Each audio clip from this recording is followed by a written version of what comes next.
Hello. हा साहेब, वसंत मोरे बोलतो. जय महाराष्ट्र वसंत. जय महाराष्ट्र. चांगलं केलं, जोरात केलं. हो साहेब, हो साहेब, दोघं तिघच होतो, पण म्हटलं आता बाकीचं कुणी येऊन काय बोलण्याच्या पलीकडे जात चाललंय सगळं प्रकार साहेब. म्हणजे तो एवढा घाणेरडा प्रकार होता तिथे ते एसटी मध्ये.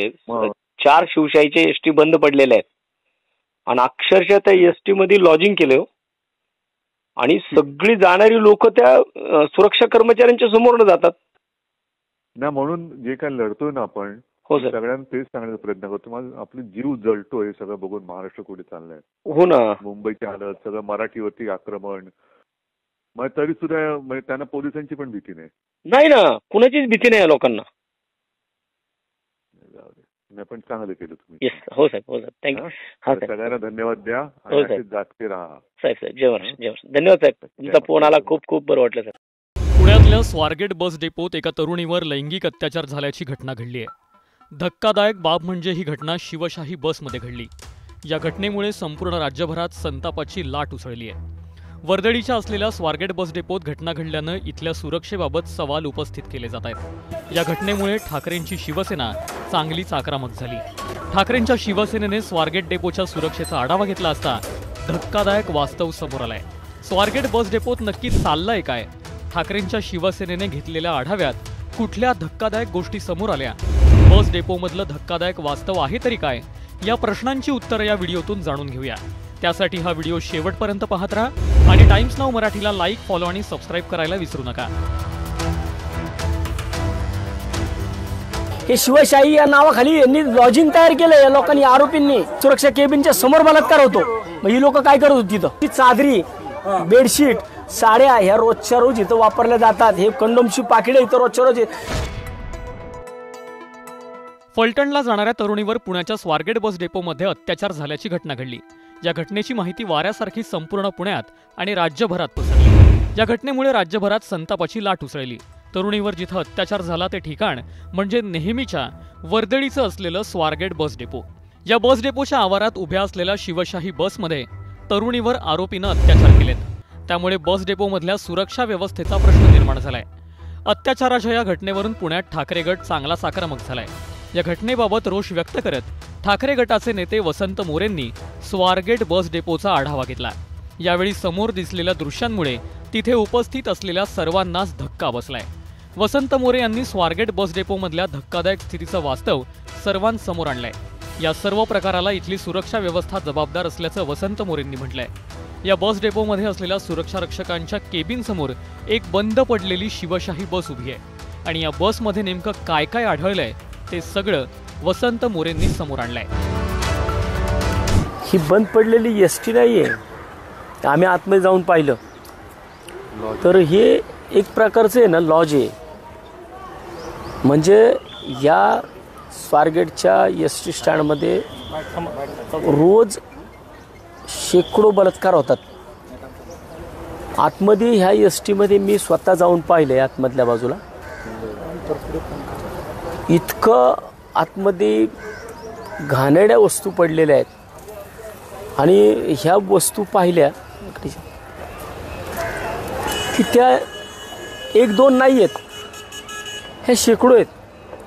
आणि मला वाटतं की जर अशा प्रकारे शेकडो वस्तू इथं पडलेल्या असतील या आतमध्ये, मी तुम्हाला सुरुवातीला सुद्धा दाखवलं की इकडं साडी पडलेली आहे, साडी आतमधल्या बाजूला रजई पडलेली आहे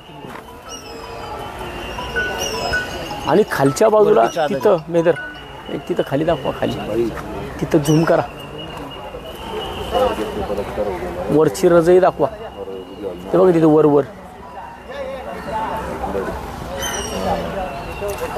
म्हणजे हे एक प्रकारचं अधिकृत लॉजेस दिसते. हे बंद पडलेल्या शिवशाही बसमध्ये साड्या, दारूच्या बाटल्या, कंडोमची पाकिटं, खराब चादरी असं नको ते सगळं आढळून आलंय. ही धक्कादायक बाब वसंत मोरेंनी केलेल्या रियालिटी चेकमधून समोर आली. हे सर्व प्रकार पोलीस आणि सुरक्षा रक्षकांच्या संमतीने सुरू आहेत की काय असा सवालही उपस्थित केला जातोय. सुरक्षा यंत्रणेचा आहे. म्हणजे या स्वारगेट एसटी आगारामध्ये आता आम्हाला कळालं की 20 सुरक्षा कर्मचारी आहेत. 20 सुरक्षा कर्मचारी असताना तुम्ही स्वतःच्या डोळ्यांनी पाहिले ज्या नावावर शिवशाही लिहिलेलं आहे शिवशाहीचं सरकार म्हणून म्हणतात ही लोक, आणि त्याच शिवशाहीच्या एस टीमध्ये जर अशा प्रकारे पहिल्यांदा कारवाई कुणावर झाली पाहिजे तर एस टी आगार प्रमुखावरती पहिली कारवाई, निलंबनाची कारवाई झाली पाहिजे त्याच्यावरती. कारण इथं आतमध्ये पाहिलं आहे की अक्षरशः ही शिवशाहीच्या नावाखाली एस टी बंद पडली, एस टी ही लॉजिंग करून टाकले. याचं आतमध्ये ज्या वस्तू पडलेल्या पाहिल्यात त्या वस्तू पाहिल्यानंतरनं खरंच आपण पुणे शहरामध्ये आहोत का, पुणे शहराच्या मध्यवर्ती भागामध्ये आहोत का, आमच्या आया बहिणी इथं खरंच सुरक्षित आहेत का, की आज हा सगळा जो टोपण असेल याच्यामध्ये जे सुरक्षा कर्मचारी ह्या आगारामध्ये असतील या सगळ्यांवरती कारवाई झाली पाहिजे, याची मागणी आम्ही आज शिवसेना म्हणून करतोय. आणि हे जे काही प्रकार होतात नाही ते सगळ्या प्रकारांच्या पण चौकशी झाल्या पाहिजेत की इथं हे संगनमताने होतंय का. यानंतर वसंत मोरेंनी आपला मोर्चा वळवला तो सुरक्षा रक्षकाच्या कार्यालयाकडे. या बस डेपोमध्ये 4 जुन्या बसमध्ये लॉजिंग सुरू आहे आणि इथे दररोज शेकडो बलात्कार होत असल्याचा आरोप वसंत मोरेंनी केलाय. यावेळी वसंत मोरेंनी कार्यालयाची तोडफोड करत संताप व्यक्त केलाय.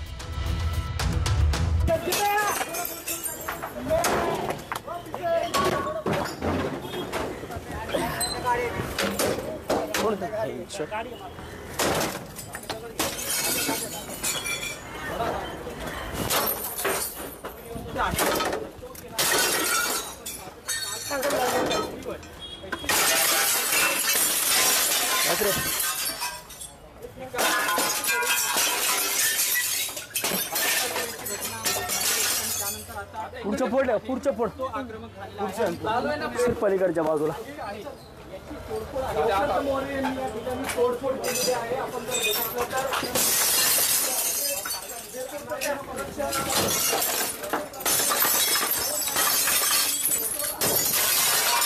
चार एस टी उभे आहेत, 4 एस टींचे ह्या लोकांनी लॉजिंग केलंय.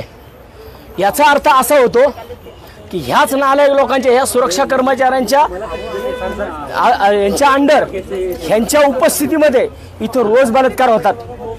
तुम्ही जाऊन जर स्वतः मीडियाने जर या सगळ्या गोष्टी पाहिल्या की ज्या एस टीमध्ये आता एवढ्या मोठ्या प्रमाणात कंडोम्स पडलेत, म्हणजे याचा अर्थ या संपूर्ण आगाराला कंपाऊंड आहे. एस टी कुठे ठेवलेले आहेत, मागच्या बाजूला आहेत ढिगाणी, त्याच्यामध्ये आता जाऊन शेकडोनी कंडोम्स पडलेले आहेत. आम्ही आता तिथं जाऊन आलोय. म्हणजे याचा अर्थ हा एक प्रकार इथं घडला, इथं रोज होतोय आणि ह्याच्यामध्ये ह्या लोकांचा हात आहे, ह्या कर्मचाऱ्यांचे हात आहेत त्याच्यामध्ये. हे सुरक्षा कर्मचारी काय करतात, इथं बसून काय फक्त ही लोक इथं केबिन उभवायला आहेत काही लोक. स्वारगेट बस डेपोमधल्या काळ्या कृत्यांचा वसंत मोरेंनी पर्दाफाश केलाय. जे दोषी असतील त्यांच्यावर तातडीनं कारवाई करण्याची मागणी सुद्धा केली आहे. तर स्वारगेट डेपोच्या सुरक्षा व्यवस्थेबद्दल वसंत मोरेंनी प्रशासनाला धारेवर धरलंय. एसटी बस डेपोसारख्या वर्दळीच्या जागांवर अत्याचाराच्या घटना होणं ही गंभीर बाब आहे. या संतापजनक घटनेनंतर राज्य सरकार एसटी डेपोंच्या दुरावस्थेकडे गांभीर्याने लक्ष देईल असं तुम्हाला वाटतं का? कमेंट करून नक्की सांगा.